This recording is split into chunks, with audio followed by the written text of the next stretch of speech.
அனைவருக்கும் வணக்கம். மேசராசிக்காரர்களுக்கு தண்டனையாக இருந்த வாழ்க்கையில் 3 மற்றும் 6ஆம் இடத்தின் அதிபதியாக இருக்கக்கூடிய வித்யாகாரகரான புதன் மிகவும் வலுவாக சுகஸ்தானம் என்று சொல்லக்கூடிய 4ஆம் இடத்திற்குள் நுழைகிறாருங்க. ராசியின் அதிபதியான செவ்வாயின் பார்வையில் வித்யாகாரகரான புதன் பகை கிரகமாக பார்க்கப்படுகிறார். ஆனால் புதனின் பார்வையில் ராசியின் அதிபதியான செவ்வாய் சமகிரகமாக இருக்கிறாருங்க. எனவேதான் ராசிக்கு சகாயமானவராக இருக்கக்கூடிய வித்யாகாரகரான புதன் பொதுவாகவே ஒரு சுப கிரகமாக பார்க்கப்படுகிறார். இயற்கையில் சுபத்துவ பலன்களை அள்ளி கொடுக்கக்கூடிய அற்புதமான கிரகமாக இருக்கிறார். பாவ கிரக சேர்க்கையால் அபசு பலன்களை வழங்கக்கூடிய கிரகமாகவும் பார்க்கப்படுகிறாருங்க. தற்போது அவர் 4ஆம் இடமான சுகஸ்தானத்தில் தனித்து சஞ்சரிப்பது என்பது நிச்சயமாக வரவேற்கத்தக்க ஒரு அமைப்பாக பார்க்கப்படுகிறது. சில நாட்கள் தனித்தும் அதற்கு பிறகு சுக்கிரனுடன் இணைந்தும் சஞ்சரிக்க போகிறாருங்க.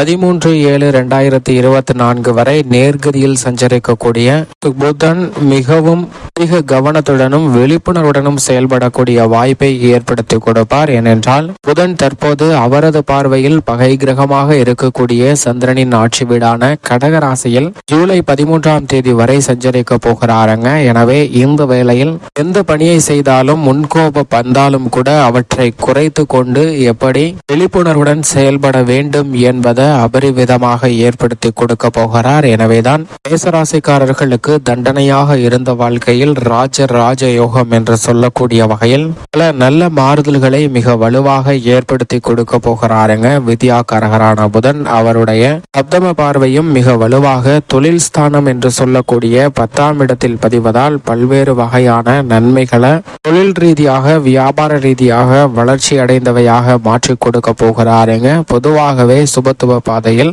வித்யாகாரகரான புதன் சஞ்சரிக்கும் போது 2, 4, 5, 7, 9 மற்றும் 11 ஆகிய இடங்களில் அபரிவிதமான வளர்ச்சியையும் நன்மையும் அள்ளி கொடுப்பார். ஆனால் அதே வேளையில் சாதகமற்று சஞ்சரிக்கும் போது ஜென்மத்திலோ அல்லது அஷ்டமத்திலோ அமரும் போது பல சிரமங்களை சந்திப்பதற்கான சூழலை ஏற்படுத்துவாருங்க. மற்ற இடங்கள்ல ஒரு நடுநிலையான பலனை கிடைப்பதற்கான வாய்ப்பு இருக்கிறது. ஆனால் தற்போது மிக அதிக நன்மை தரக்கூடிய சுகஸ்தானத்திற்குள் தான் வித்யாகாரகரான புதன் சுபத்துவ பாதையில் பயணிக்கிறாருங்க. எனவே மிக அதிகமான மாறுதல் நிச்சயமாக இந்த தருணத்தில் உண்டு. ஏனென்றால் ஜூலை 20ஆம் தேதிக்கு பிறகு வக்ரகதியில் திரும்பி பின்னர் மீண்டும் வக்ரகதியில் 4ஆம் இடமான சுகஸ்தானத்தில் சஞ்சரிக்கும் போது இது போன்ற நன்மைகள் கிடைப்பதில் நிச்சயம் சில தடைகளை சந்திப்பதற்கான சூழல் உண்டு. ஆனால் தற்போது சுபத்துவ பாதையில் வலம் வருவதால் புதன் ஆட்சி பலத்தை இழந்தாலும் கூட அதிக கவனத்தை ஜூன் 20ஆம் தேதியிலிருந்து அனைத்து விதமான பணிகளிலும் பெற்றுத்தரப்போகிறாருங்க. எனவே எந்த முயற்சியை மேற்கொண்டாலும் அவற்றில் எதிர்பார்க்கக்கூடிய நல்ல வெற்றி வாய்ப்பு உண்டு. தண்டனையாக எந்த விதமான தவறும் செய்யாமலே பல்வேறு வகையான சிரமங்கள் தடைகள் எதை எடுத்தாலும் ஒரு அடி முன்னேற்றம் என்றால் பல அடி சறுக்கல்கள் பல்வேறு வகையான சிரமங்கள்ல சிக்கி தவித்த மேசராசிக்காரர்களுக்கு வித்யாகாரகரான புதனின் பயிற்சி நிச்சயமாக ராஜராஜ யோகம் கிடைக்கக்கூடிய வகையில் நல்ல மாறுதல்களை விளைவிக்கிறதோ இல்லையோ நீங்கள் எதிர்பார்க்கக்கூடிய தண்டனையான வாழ்க்கையிலிருந்து விலகி நல்ல முன்னேற்ற பாதையில் பயணிப்பதற்கான புதிய பாதை புலப்படக்கூடிய இனிமையான தருணமாக அமைவதற்கான சூழல் நிச்சயமாக உண்டு என்பதை வித்யாகாரகரான புதனின் பயிற்சியானது உறுதிப்படுத்துகிறது. எனவே ஜூலை 13ஆம் தேதி முடிவதற்குள் நல்ல மாறுதல்களை மிக சிறப்பாக பெறுவதற்கான சூழல் உண்டு. வீண் பலிகள் சுமத்தப்பட்டவர்களுக்கு இதிலிருந்து வெளிவருவதற்கான நல்ல வாய்ப்பு இந்த தருணத்தில் நிச்சயமாக உண்டு. அது மட்டுமல்லாது வெறுப்புகளும் முன்கோபங்களையும் குறைத்து கொள்வதற்கான நல்ல பல வாய்ப்புகளை உருவாக்கி கொடுக்கிறாருங்க. உங்கள் மீது வெறுப்புகளை கக்கியவர்கள் மனநிலையிலும் மிகப்பெரிய அளவுல வித்யாகாரகரான புதனின் பயிற்சியால் மாறுதலை சந்திப்பதற்கான சூழல் உண்டு. சூழ்நிலையில சாதகமற்ற தன்மைகளை தற்போது தவிர்ப்பதற்கான நல்ல வாய்ப்பை மிக வலுவாக ஏற்படுத்தி கொடுக்க போகிறாருங்க. மனது பார்வையில் பகை கிரகமாக இருக்கக்கூடிய சந்திரனின் வீட்டில் சஞ்சரித்தாலும் சந்திரனின் பார்வையில் புதன் நட்பு கிரகமாக இருக்கிறார். எனவேதான் இந்த தருணத்தில் அவசரம் காட்ட வேண்டாம். நிதானமாக செயல்பட்டாலும் நல்ல முன்னேற்றம் நிச்சயமாக கிடைக்கும். உங்களது விருப்பம் நிறைவேறுவதற்கான வாய்ப்பு பல விஷயங்கள்ல இந்த தருணத்தில் நிறைந்து கிடைப்பதற்கான சூழல் உண்டு. நேர்மையாக அனைத்து விதமான பணிகளையும் சுகஸ்தானத்தை வலுப்படுத்தக்கூடிய வித்யாகாரகரான புதனின் அமைப்பால் சிறப்பாக செய்து முடிக்கலாம். குழப்பங்களை இல்லத்திலும் சரி தொழில் வியாபாரம் உத்தியோகத்திலும் தவிர்ப்பதற்கான பல சூழல்கள் மிக வலுவாக கிடைக்க போகிறது. மற்றவர்களை விமர்சித்த சூழ்நிலையில் அதில் மாற்றத்தை சந்திப்பதற்கான சூழலும் மிக வலுவாக கிடைக்கிறது. எனவே அபரிவிதமான நல்ல மாறுதல்கள் மிக வலுவாக கிடைக்கக்கூடிய ஒரு தருணமாக நிச்சயமாக அமைய போகிறது என்பதில் சந்தேகமே இல்லை. மட்டுமல்லாது சுகஸ்தானத்தை வித்யாகாரகரான புதன் வலுப்படுத்துவதால் எதிர்பார்க்கக்கூடிய சுப நிகழ்வுகள் சிறப்பாக கை கொடுப்பதற்கான வாய்ப்பு உண்டு. தண்டனையாக பல்வேறு வகையான சுப நிகழ்வுகள்ல ஏற்பட்ட தடைகள் இந்த தருணத்தில் தவிடுபடியாகும்.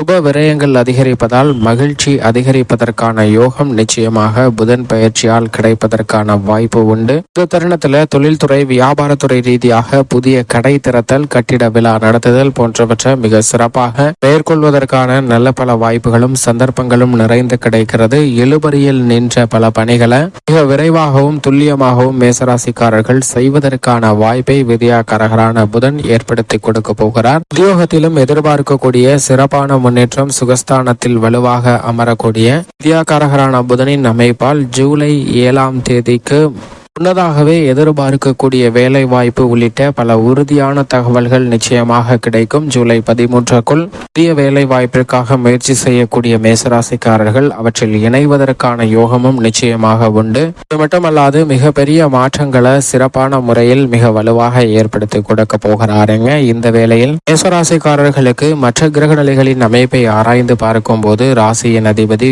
குரு, சூரியன், சனி உள்ளிட்ட பெரும்பான்மையான கிரகநிலைகள் சாதகமாக வலம் வருவதால் இந்த தருணத்தில் பல மங்களகரமான வாய்ப்புகள் மிக வலுவாக கிடைக்கிறது. எனவே அரசியல் துறையிலும் நீங்கள் எதிர்பார்க்கக்கூடிய முன்னேற்றம் உண்டு.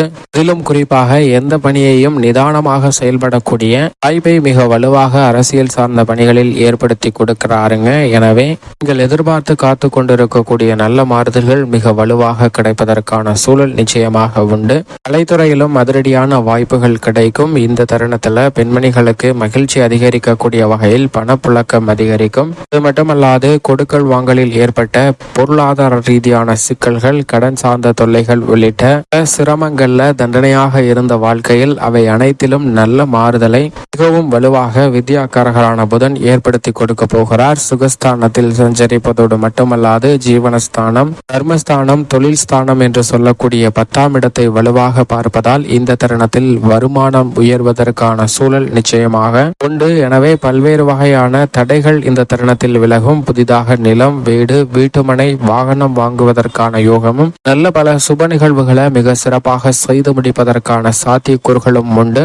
ஆனால் சுகஸ்தானத்தில் வீற்றிருக்கக்கூடிய இந்த வேளையில் சற்று கவனத்துடன் நிச்சயமாக ஆரோக்கியம் சார்ந்த விஷயங்களில் அதிக கவனம் தேவை. எந்த பணியை மேற்கொண்டாலும் சற்று அலைச்சல் என்பது அதிகரிக்கலாம். எனவே திட்டமிட்ட செயல்பாடு என்பது மிக முக்கியமாக இந்த தருணத்தில் வித்யாகாரகரான புதனின் அமைப்பால் நிச்சயமாக மேசராசிக்காரர்களுக்கு தேவைப்படுகிறது என்பதும் யதார்த்தமான உண்மையாக பார்க்கப்படுகிறது. மேலும் இந்த தருணத்தில் ஏற்படக்கூடிய சிரமங்களை தவிர்த்து தண்டனையாக இருந்த வாழ்க்கையிலிருந்து மீண்டு ராஜராஜ யோகம் என்று சொல்லக்கூடிய வகையில் பல அற்புதமான முன்னேற்ற வாய்ப்புகளை நிச்சயமாக பெறுவதற்கு மேசராசிக்காரர்கள் வாரத்தில் புதன்கிழமை விரதமிருந்து அருகாமையில் உள்ள பெருமாள் ஆலயம் சென்று தீபமேற்றி வழிபாடு செய்யுங்கள். தங்களுடைய வாழ்வில் சந்திக்கக்கூடிய தடைகள் அகன்று முன்னேற்றமும் சிறப்பான வளர்ச்சியும் கிடைத்தது என்று சொல்லக்கூடிய வகையில் நல்ல மாறுதல்கள் மிக வலுவாக கிடைக்கும் என்பதில் சந்தேகமே இல்லை.